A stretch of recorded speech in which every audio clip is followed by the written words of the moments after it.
Good evening, and welcome to AJC Global Forum 2025. It is so good to see all of you and to be together once again. Gathered here today, we are more than 2,000 AJC leaders, Jewish communal partners, and friends and allies from across the United States and around the world, from over 60 countries. After the harrowing events of the past 18 and a half months since October 7, 2023, it is truly powerful to unite as one community, to draw strength from our collective Jewish pride and resilience, to continue working side by side to shape a new future for the Jewish people and the State of Israel. It is unimaginable that today is the 569th day in captivity for 59 hostages still held by terrorists in Gaza. 2 weeks ago, many of us gathered around our Passover tables, but we could not truly celebrate because they are still not free. And though we continue to pray for their release, they have yet to be reunited with their loved ones. The Jewish people will not be whole until every last hostage is home. We must bring them home now. And the American Jewish Committee will not rest until they are.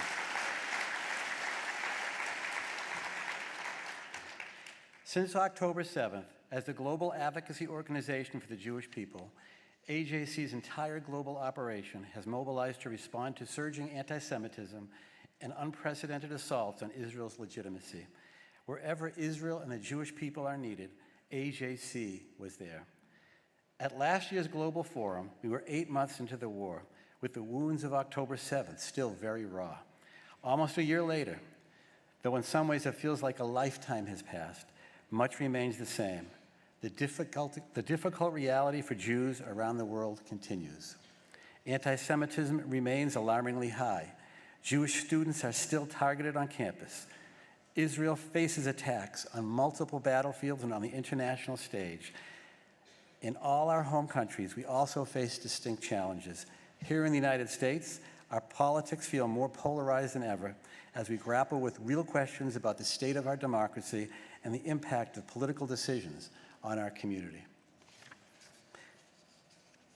8 months since October 7, as we face an ever-growing list of challenges, I can say with full conviction that I have never been more grateful to be part of AJC.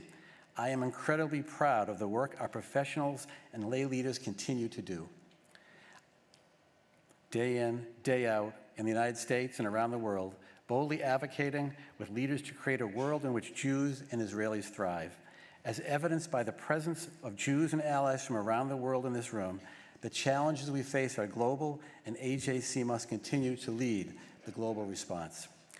Our program over the next 2 days is not just a conference, but rather a culmination of AJC's global engagement with decision makers to enact policies that are not just good for Jews, but for our broader societies. Each of us will be active contributors to this vital work as we discuss pressing issues, advocate with diplomats, learn from thought leaders, and connect with fellow Jews and partners.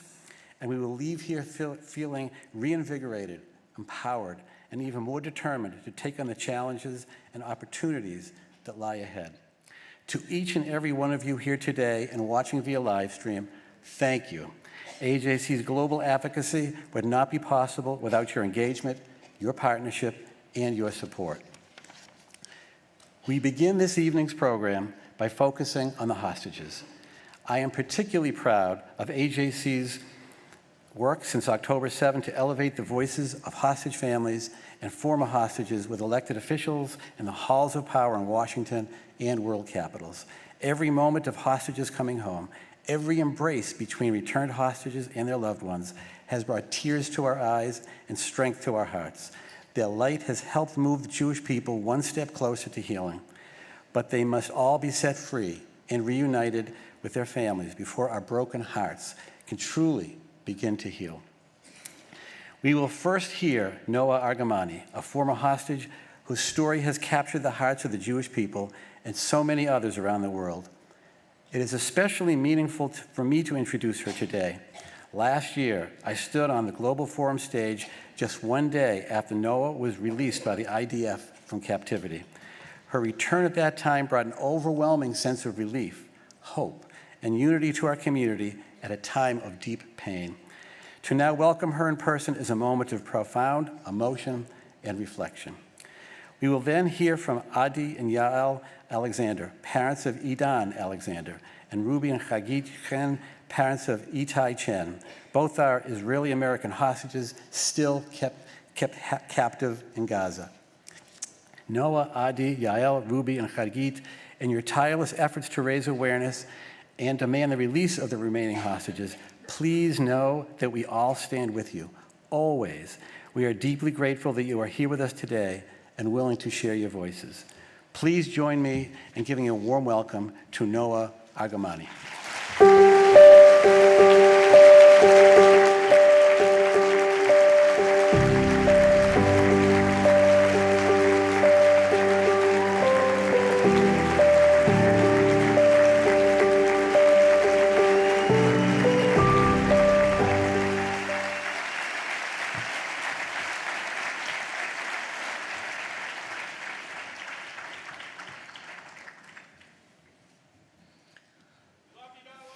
Thank you.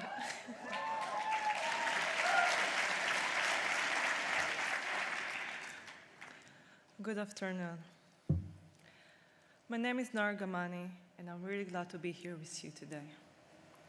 Just over a year ago, nobody knew my name. My partner, Avinatan Or, and I came to the Nova Music Festival, a festival of love, peace, and community. As you know, on that terrible October 7th morning, we were taken hostage by Hamas terrorists. So at 6:30 in the morning, when the rocket started, we thought, this is just another round from Gaza.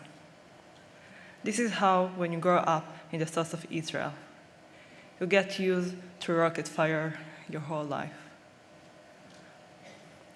But as soon as we realized that it's not just a rocket fire, we got into our car, but the terrorists started shooting at us no matter where we returned. Suddenly, our car got stuck. We jumped out, running into the forest, all under rocket fire. We were hiding for hours until we discovered by a group of terrorists. One of the terrorists grabbed me, and I begged for him. Please don't kill us. They threw me into a motorcycle. I screamed to Avinatan because I didn't want us to separate. After a minute on the motorcycle, I was suddenly in the middle of Gaza. That was the last time that I saw my partner. In captivity, I asked about Avinatan everywhere I went. I had no idea if he was kidnapped or murdered.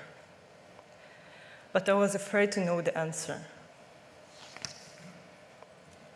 From the beginning, I was held with two little girls, Hila Rotem and Emily Hand. Emily was 8 years old, and Hila was 12. I had to be brave, not only for myself, but also for the girls. Hila and Emily were both released in the first hostage deal after 50 days. I watched them and two other women who was with me in captivity going back home to their family. As I would stay behind. I wasn't a part of any category that could be released. I can't even begin to describe what's the feeling to be the one that's left behind. After 54 days in captivity, it was just me, Itay Chen, and Yossi Sharabi. Yossi was Eli Sharabi's brother. Eli Sharabi was released after 500 days in captivity. When he got back home, he discovered that his wife and his two daughters was murdered in October 7. Eli is a hero who's never stopped fight for every hostage. When I was in Gaza, bombs were falling all the time. We were in a war zone 24 hours. One evening, our house was blown up, and we were stuck under the rebels. I couldn't move. I couldn't breathe. I thought, this is going to be my last second of my life. I pulled out of the rebels. Itay and I tried to help Yossi. But when we got him, it was already too late. I will never forget Yossi. He was a pure and kind soul. He will always be in my heart. Our guarder moved Itay and me to other house. But 2 days later, Itay was murdered by the same guarder. Itay was executed. Itay was with me since the first day in captivity. We told each other everything. I wouldn't have survived without him. May his memories be a blessing. From Itay and Yossi's stories, we can understand that in captivity, everything can change in a single moment. At any moment, we can lose our life. And I thought it was in front of my eyes. We cannot let it happen to anyone else. We cannot let it happen to Avinatan. From that moment, I was by my own with 5 filmed terrorists guarding me in the same house. I lived in fear every single day. I didn't want the guarder to suddenly lose control and kill me. All the terrorists there was armed with many weapons, knives and grenades. One mistake and all the entire situation could turn upside down. And I saw it happen. I was terrified. Every second felt like the last second of my life. On June 8th, the day I was rescued, the Israeli soldiers, including the hero of Nonsmora, broke into my room and said, "Noah, we are here to bring you home now." I couldn't believe it was happening. Coming back home to Israel was the happiest day of my life. My dream came true. It was everything I thought about for every second, for every day, for 246 days. Even today, there are moments I cannot believe that I'm safe. Standing here today is a miracle made possible by heroes like Arnon Zmora, who gave his life to save mine. His wife Michal asked everyone to remember Arnon not only as a hero, but as a person of values, a charming, loved, pure person, and a perfect father. And this is how we will always choose to remember him. May his memory be a blessing. So as I stand here with you today, I said, this is nothing short of a miracle, but my journey is far from over. My partner Avinatan is still in captivity. Until he and the 58 other hostages come home, I'm not truly free. Last week, I was stand on the red carpet as one of the Time 100 most influential people in the world. I'm honored to be among such an impactful group of people. But as I told the audience there, I'm physically here, but my heart is still in Gaza. A year ago, I didn't know if I will ever make it out alive. I was lucky. I was rescued. But Avinatan and all the hostages need to come home. Until their return, I'm not truly healed. 59 families in this endless nightmare. Everyone in this room can help bring them home. I want to say thank you to AJC who stand with me and all the hostages from the first moment. AJC was fighting for my return while I was in captivity.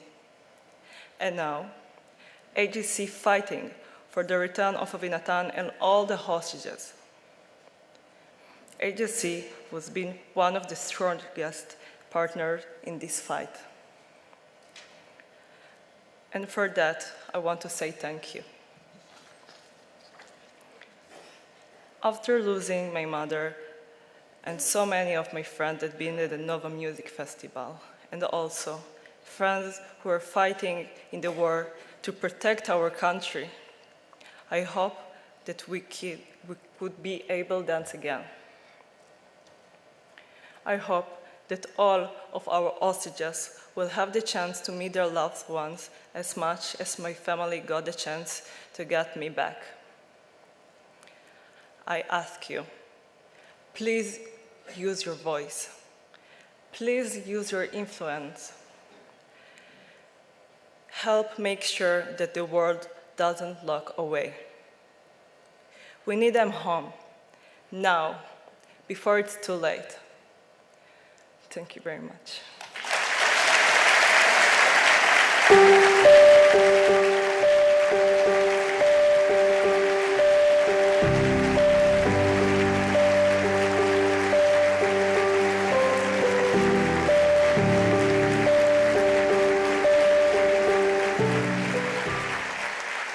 Please welcome Adi and Yael Alexander.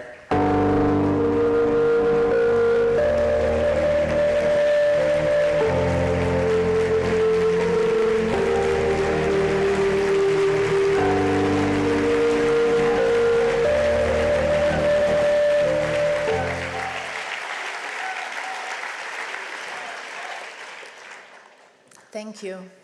Good afternoon, everyone. I'm Yael, and this is Adi, and we are Edan Alexander parents.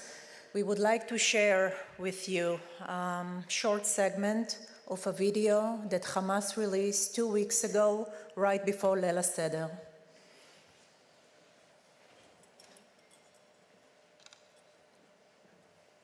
אני החייל עידן אלכסנדר, ואני אסיר בעזה כבר יותר מ-551 ימים. אף אחד לא רצוי, ואתה משאיר אותנו כאן. אני כבר הגעתי למצב של שבירה, בגלל הגועל של העולם ושל ממשלת ישראל. הנשיא צב, אני באמת האמנתי שאתה תצליח להוציא אותי מפה בחיים. למה נפלת על השקרים של נתניהו? תגיד לי למה. למה אני היום פה סובל בלילות מסיוטים? כל יום אני שומע את הקול של אמא שלי, של אבא שלי, של אח שלי הקטן, כל יום אני שומע את הקול שלהם. למה אני היום פה? למה?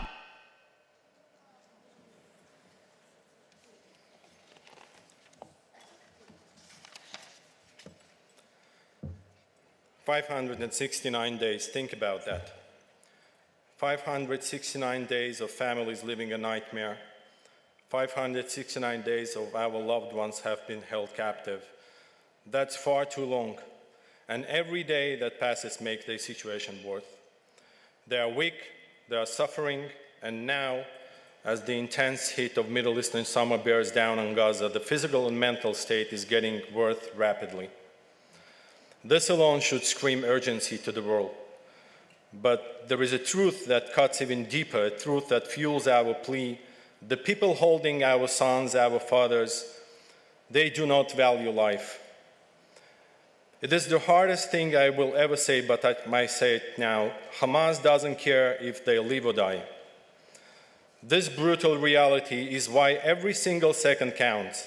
Edan and 58 others held captive are in a constant danger of being killed or lost in the rubble forever.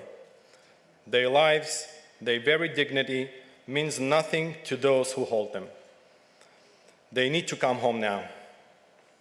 We're talking about 59 individual human beings. We need a clear and firm strategy to bring all 59 home. And yet, all we hear, the most hopeful scenario, often involves the release of just a few more. That is not enough. We need the Israeli and American governments to demand and work towards the release of every single hostage. And here is a difficult truth we must face. We do not currently have a strategy to bring every hostage home because that would require ending the war. And the Israeli government, as this stands, is not willing to end this war.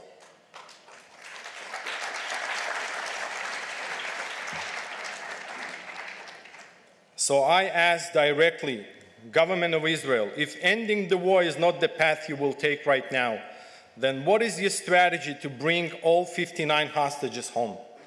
What is the plan that guarantees they safe return? Finally, let me share one last painful truth. Politics has become a barrier. The lives of these hostages have not been made the absolute priority they must be. To the leaders of America and Israel, this is not a time for political maneuvers. This is a time for true leadership. Rise above political considerations, prioritize human life, devise and execute a plan to bring every single one of our loved ones home. Every day we wait is a day they suffer more. Every day we delay is a day we risk losing them forever. The time for action is now. Thank you. Thank you.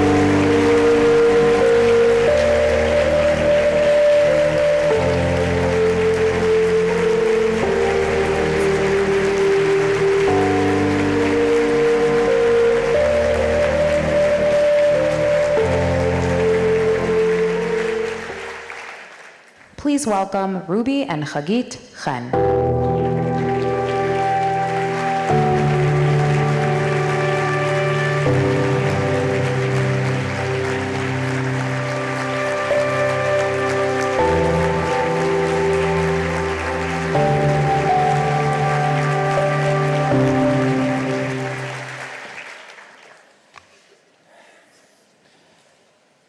Good evening, everybody.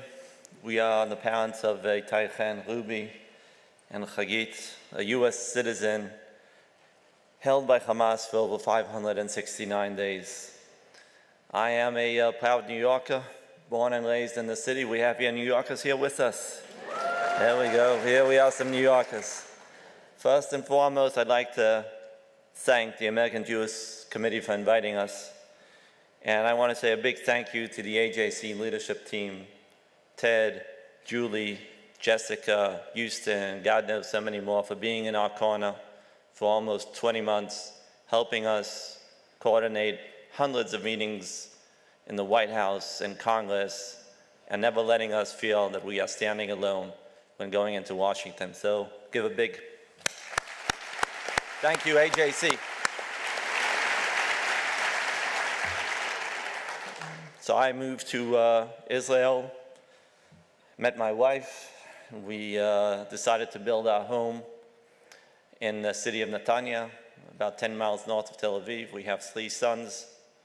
Itay is the middle sibling. Our eldest just finished IDF service in a technology unit.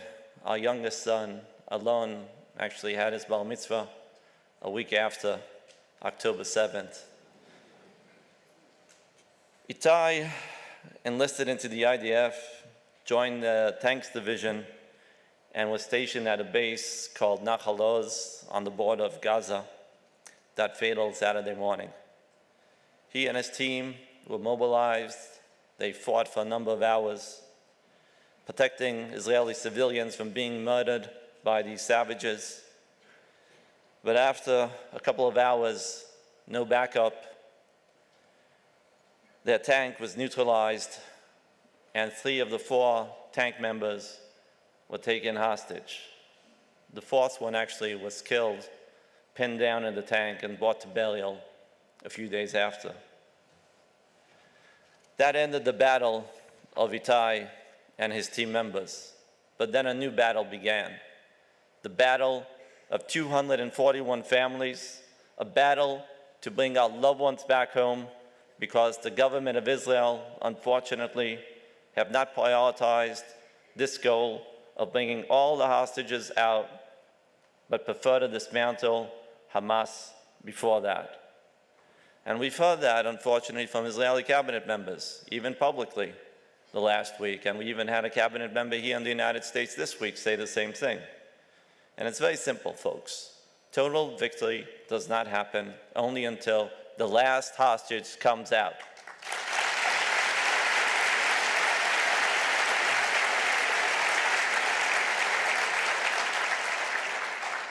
When President Trump won the election, we felt a renewed sense of hope. We believed in his leadership, his strength, and personal concern for American hostages would lead to real movement. And I deeply thank President Trump for demanding the release of all the hostages even before his inauguration that brought out the release of 33 hostages, including 2 US citizens.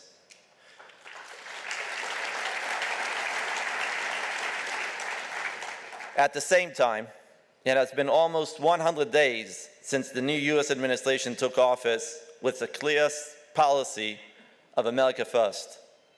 For American families like mine, families whose loved ones are still being held by Hamas, we prayed that we would already have seen additional results for this policy. But my son, Itay Chen, a dual US citizen, remains still in captivity. So do other 4 American citizens. We just heard from Yael and Adi of their son, Edan Alexander. We have here in the audience the parents of Omer Neutra, Onen Ronen, with us today.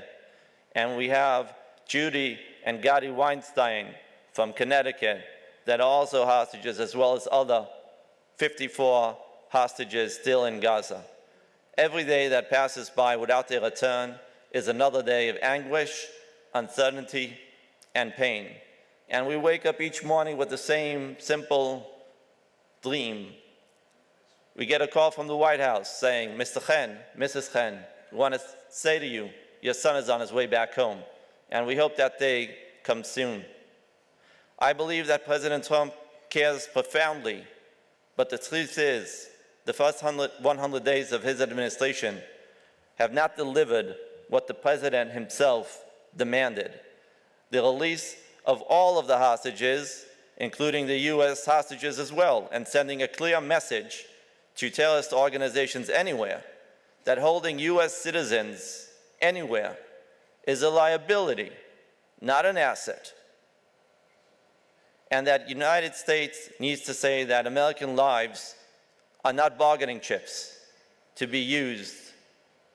As the weeks pass, the fear grows that the window to bring our loved ones back is narrowing and will disappear forever.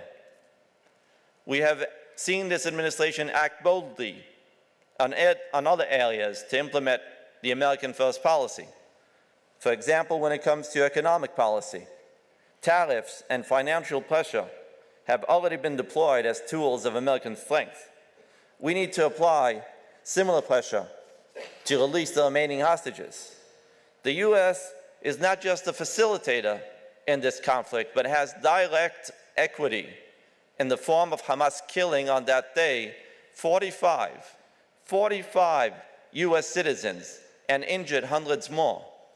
Justice needs to be seen, and my family, as well as the other hostage families, have urged the administration, the Department of Justice, Treasury, to expand their efforts to bring out the hostages.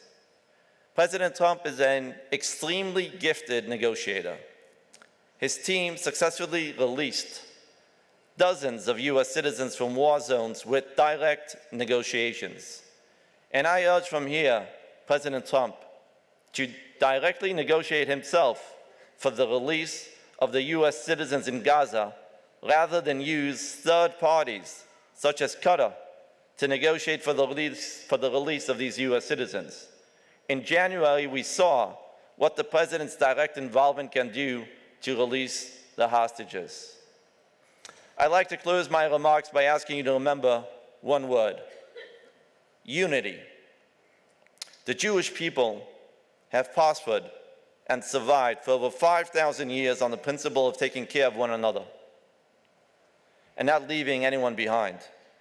This unity has been missing in Israel, and I urge the members of the AJC to take a stand and be more vocal in demanding the Israeli government show the required unity which has been the backbone of the Jewish faith for so many years, prioritizing the release of all the hostages, and setting a target. We want to know when the last hostage is coming out. It needs to be by the end of May, and work backwards, knowing that there is a difficult price to pay for the release of the last hostage. But this is what is required to allow Israel to begin the healing and start a new chapter of rebuilding of its future.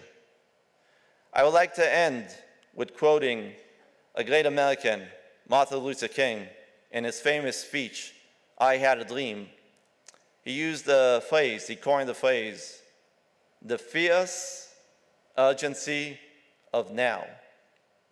The fierce urgency of now. And that is what we today are asking you, ladies and gentlemen. Think of the urgency of now. Ask yourselves and challenge yourselves, what can you do to help bring out the hostages? Those of you living in the United States, I urge you, when we leave here, go call up your senator. Go call up your congressman. Ask him, what have you done today to bring hostages out? If you're from Europe, call your parliament member. Ask the same thing. And end that question by saying, I'm going to call again the next day, and the next day, until we see all of these 59 hostages coming out. Bring them home now. Bring them home now.